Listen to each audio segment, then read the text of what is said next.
बहुत पहले की बात है। एक गांव में मुरली नाम का आदमी रहा करता था, जो सोने चांदी के आभूषण बनाता था। लोग उसके पास सोना लेकर आते और वह अपनी कारीगरी से सोने के बहुत अच्छे अच्छे आभूषण बना देता। उसकी पत्नी ज्यादातर बीमार ही रहती थी। एक दिन मुरली एक महात्मा के पास गया। बाबा, मेरी सहायता करो, मेरी पत्नी हर वक्त बीमार ही रहती है। मैंने उसके इलाज के लिए क्या कुछ नहीं किया, फिर भी वह ठीक ही नहीं हो पाती। कुछ उपाय बताओ बाबा। बेटे, जो भी समस्या हमारे जीवन में आती है, यह सब हमारे कर्मों का ही फल होता है। मैं तुम्हें कुछ बातें बताता हूँ, तुम उसे अपनी जिंदगी में उतार लो, फिर देखो तुम्हारे जीवन में खुशियां ही खुशियां आएंगी। हाँ बाबा, आप बताइए ना, आप जो कहेंगे मैं करूंगा। सबसे पहली बात, झूठ बोलना बंद करो। दूसरी बात, अब अपने मन में दूसरों के प्रति दीनता रखो।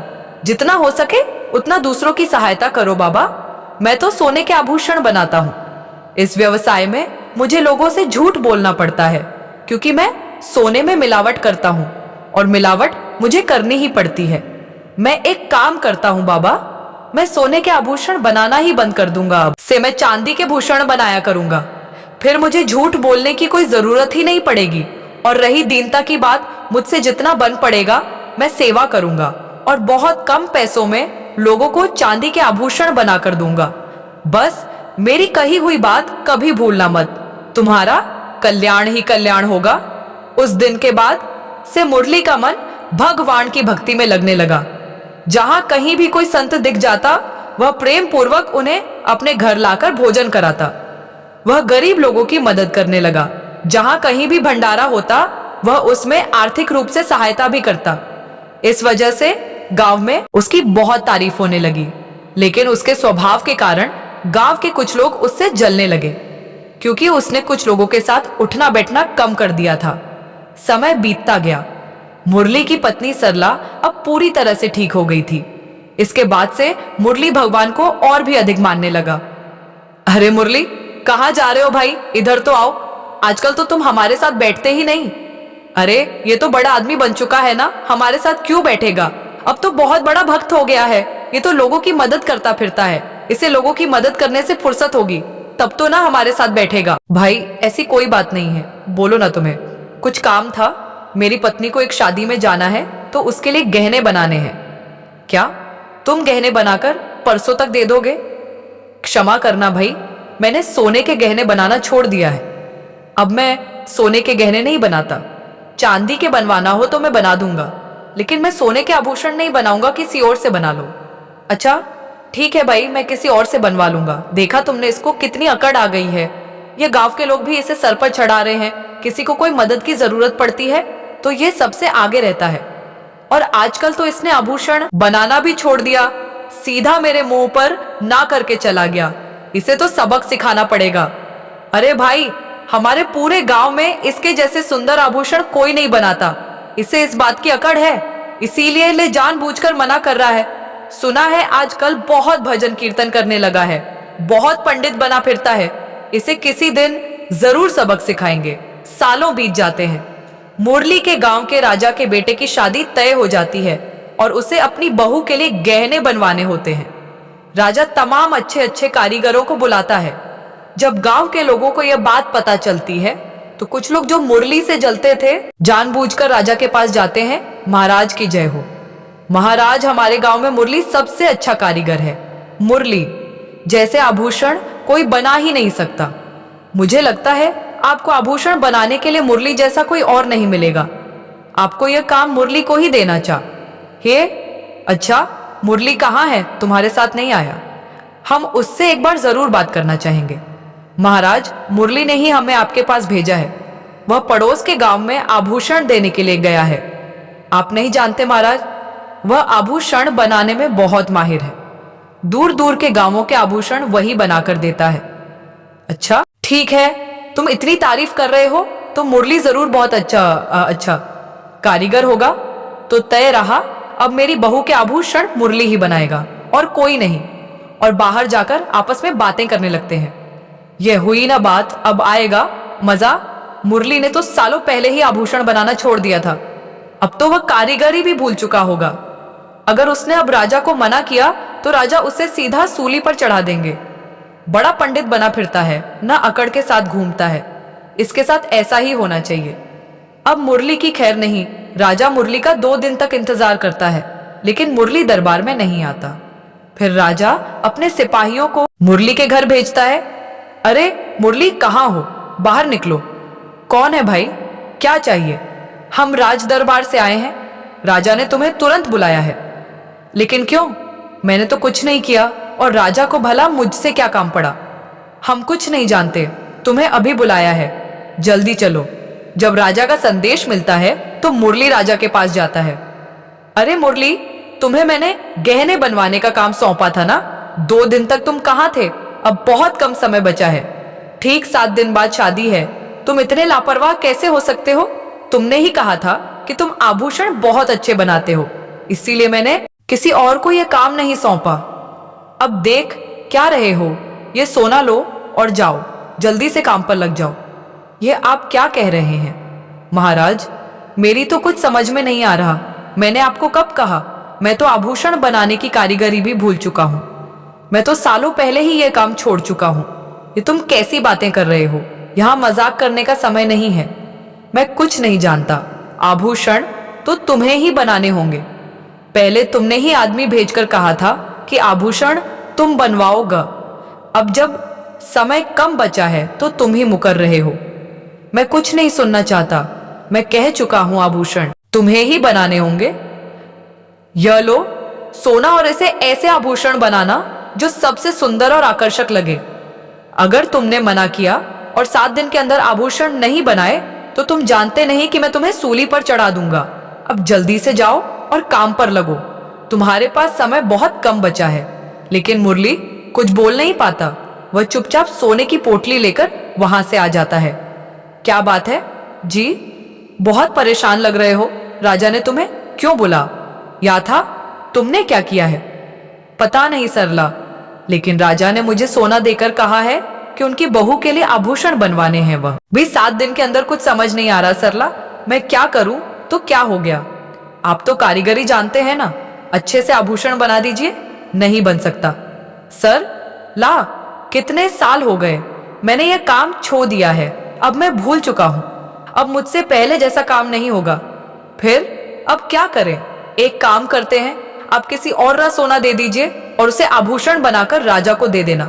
हाँ सर। ला, लेकिन उस कारीगर को पैसे तो देने होंगे ना? तुम हमारी हालत तो जानती हो, हमें खुद खाने के लिए पैसे नहीं है।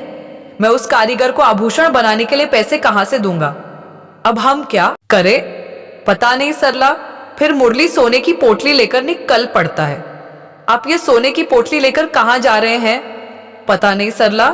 अब मैं सब ईश्वर पर ही छोड़ रहा हूं। अब वही कुछ रास्ता दिखाएंगे। मुझे ईश्वर पर पूरा भरोसा है। तुम अपना ख्याल रखना।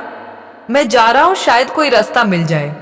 रास्ते में वह देखता है कि कोई सेठ जी मंदिर के बाहर संतों के लिए भंडारा करवा रहे हैं। मुरली सोचता है, मैं एक काम करता हूं, इस सोने से संतों का भंडारा ही करवा देता हूं। संतों का आशीर्वाद मिल जाएगा। मैंने राजा जी को इतना समझाने की कोशिश की, लेकिन वह नहीं माने। अब उनके पास ये सोना लेकर जाऊंगा तो वहां क्या करेंगे? ज्यादा से ज्यादा क्या होगा? राजा मुझे मार डालेगा। बस इतना ही आज ना, कल तो मरना ही है। इससे अच्छा मैं पुण्य ही कर लूं। सेठ जी, ये भंडारा कौन करवा रहा है? क्यों, क्या हुआ? मैं ही भंडारा करवा रहा हूं। अच्छा सेठ जी, यह पोटली रखो, इसमें सोना है। यह सोना बेचकर जितने भी पैसे आएंगे उन पैसों से संतों का भंडारा करवा दीजिएगा। ये तो बहुत अच्छी बात है। तुम्हारा नाम क्या है? किस नाम से भंडारा करवाना है? जी, नाम की क्या जरूरत है, आप ऐसे ही भंडारा करवा दीजिए। अरे नहीं नहीं, कैसी बातें करते हैं। सबको पता लगना चाहिए ना कि इतना बड़ा भंडारा तुम करवा रहे हो। अब क्या करूं कि सका नाम दूं? ये सोना तो मेरा है ही नहीं, मैं अपना नाम नहीं ले सकता। मैं एक काम करता हूं, ईश्वर का ही नाम ले लेता हूं। वैसे भी उन्होंने ही मुझे यह रास्ता दिखाया है। अच्छा सेठ जी, आप लक्ष्मी नारायण के नाम से भंडारा करवा दीजिए। अच्छा ठीक है पंडित जी, यह लीजिए और इसका भंडारा करवा दीजिए।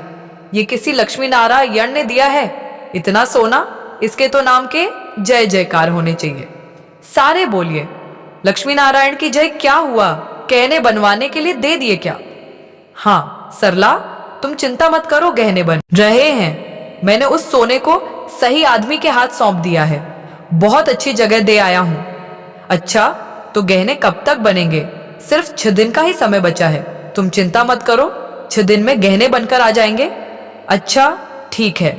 मेरा यहाँ रहना सही नहीं होगा जब तक ईश्वर कोई व्यवस्था नहीं कर लेते। मैं यहाँ नहीं रहूंगा, नहीं तो राजा के लोग यहाँ आकर मुझे रोज सताएंगे और मैं रोज सरला को भी क्या जवाब दूंगा। मैं जंगल में ही चला जाता हूँ। अगर शादी के दिन तक व्यवस्था हो गई तो ठीक है, अगर ना हुई तो जैसे ईश्वर की मर्जी, ईश्वर जो चाहेंगे वही होगा। सरला, अच्छा एक बात सुनो, मैं बाहर जा रहा हूँ। कोई तुमसे पूछे कि मैं कहाँ गया हूँ तो तुम बोल देना कि मैं बनवाने के लिए गया हूँ। शादी से पहले आ जाऊंगा जी।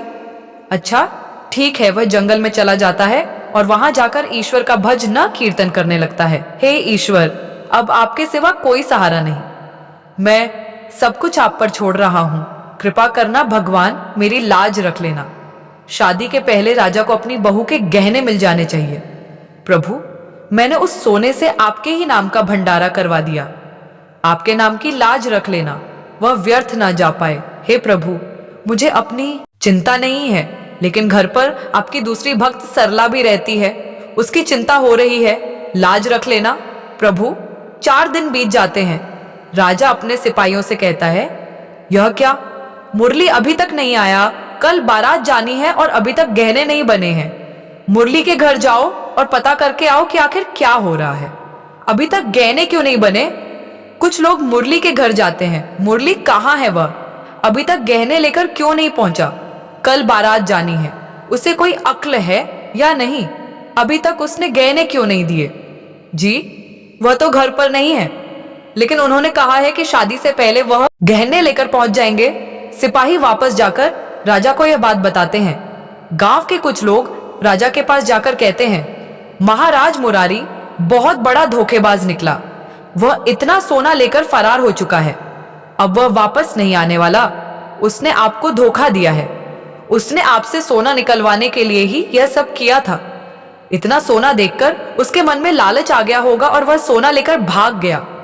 अब उसका इंतजार करके कोई फायदा नहीं। मुरारी अब नहीं आने वाला। राजा को यह बात सुनकर बहुत ज्यादा गुस्सा आता है। वह मुरारी को मृत्युदंड का आदेश देते हैं। मुरारी के घर राजा के सिपाही पहुंचते हैं। सरला उन्हें देखकर बहुत डर जाती है। बाहर निकलो, राजा ने यह घर तोड़ने का आदेश दिया है और तुम्हारे पति को मृत्युदंड का आदेश दिया है। तुम इस गांव में नहीं रह सकती। निकलो यहां से। मुझ पर भरोसा करो, ये लौटते ही होंगे। उन्होंने कहा है कि शादी से पहले आ जाएंगे। थोड़ी देर इंतजार कर लीजिए, हमारे घर को मत तोड़िए। यहाँ राजा बहुत चिंतित हो जाते हैं। अब हम क्या करें? कल सुबह बारात लेकर जाना है और हमारे पास हमारी बहू के लिए नए गहने नहीं हैं। अब हम इस वक्त पर गहने कहाँ से लाएंगे? हमारा तो बहुत बड़ा अपमान हो जाएगा कि एक राजा होकर भी अपनी बहू के लिए गहने नहीं बनवा पाए। ये सब मुरारी की वजह से हुआ है। जिंदा नहीं बचेगा। इधर सरला ईश्वर के सामने बैठकर रोने लगती है। हे प्रभु, मेरे पति जहां कहीं भी हो उन्हें घर भेज दो, वरना ये लोग हमें मार डालेंगे। आज तक हम पति पत्नी ने संतों की आज्ञा पर अपना जीवन गुजारा है। हमारे गुरु पर, हमारे ईश्वर पर कोई दाग ना लग पाए। हमने कभी किसी का बुरा नहीं किया। हमें इतनी बड़ी सजा मत दो। प्रभु पर गांव वाले आपस में बातें करने लगते हैं। देखा, तुम लोगों ने बड़ा भक्त बना फिरता था, भजन कीर्तन किया करता था। ये वास्तव में पाखंडी था। आज देख लो, राजा का सोना लेकर भाग गया। ऐसे पाखंड हो के साथ ऐसा ही होना चाहिए। यह सब बातें सुनकर सरला घर में रो रही थी और ईश्वर से कह रही थी, भगवान सुन, आज दुनिया हमें ताने दे रही है। आज आपके नाम पर दाग लग रहा है। प्रभु, ये लोग तो सच्चाई नहीं जानते, लेकिन आप तो सब कुछ जानते हो। सहायता कीजिए प्रभु, कोई चमत्कार कीजिए। इधर मुरारी जंगल में भजन कीर्तन में लगा हुआ है और ईश्वर से बार बार विनती कर रहा है, बचा लेना प्रभु, लाज रख लेना। कल सुबह बारात जानी है राजा का, अपमान ना हो पाए। प्रभु लाज रख लेना प्रभु। उधर राजा के दरबार में एक आदमी पहुंचता है। राजा उसे देखकर बोलता है, अरे मुरारी, तुम कहाँ गए थे? हम तुम्हें कितनी देर से ढूंढ रहे हैं। मैं तो गहने बनवाने के लिए गया था। महाराज, गहने यहाँ थोड़ी बनते हैं, बहुत दूर जाकर बनवा हूँ, इसीलिए वक्त लग गया और ऐसे गहने बनाकर लाया हूँ जो आपने कभी देखे भी नहीं होंगे। सबसे सुंदर गहने बनाकर लाया हूँ। आखिर राजा के बेटे की शादी है। अच्छा, ठीक है, गहने लाओ, हमें दे दो। जैसे ही राजा गहने देखता है, उसमें ऐसे ऐसे गहने होते हैं कि राजा देखकर दंग रह जाता है। इतने सुंदर गहने तो मैंने आज तक नहीं देखे, और इतने सारे गहने मुरारी, मैंने तो तुम्हें इतना सोना भी नहीं दिया था, फिर इतने गहने कैसे बना लिए? ईश्वर की कृपा है सरकार। वाह मुरारी, सचमुच आज तुमने मेरा दिल जीत लिया। हम तुमसे बहुत खुश हुए। तुमने तो ऐसे गहने बनाकर चमत्कार ही कर दिया। सिपाहियों, जाओ मुरारी के घर जाकर उसकी पत्नी को हमारी तरफ से आभूषण और सोने के सिक्के देकर और हाँ, रातों रात मुरारी का छोटा सा घर तोड़कर एक बहुत बड़ा महल तैयार करो। यह हमारी तरफ से मुरारी और उसकी पत्नी के लिए इनाम है। धन्यवाद महाराज। महाराज की जय हो। मुरारी वहां से चला जाता है। फिर 100 के आभूषण, सोने चांदी के सिक्के लेकर राजा के लोग सरला के पास पहुंचते हैं। सरला, हमें माफ कर दो, हमने तुम्हें बहुत सताया। तुम्हारे पति ने तो कमाल ही कर दिया। राजा बहुत खुश हुए। ये लो, राजा ने तुम्हें उपहार स्वरूप बेट दिया है और तुरंत तुम्हारा बड़ा सा घर बनवाने का आदेश दिया है। हे लक्ष्मी नारायण, इस कृपा के लिए बहुत बहुत धन्यवाद। आज आपने हमारी भक्ति की लाज रख ली। इतना ही नहीं, हमारी गरीबी भी मिटा दी। आपकी जय हो। सरला बहुत खुश हो जाती है। मुरारी सोच आता है, अब तक तो बारात कब की निकल चुकी होगी। पता नहीं राजा ने क्या किया होगा। अब मुझे वापस जाना ही होगा। जो होगा सो देखा जाएगा।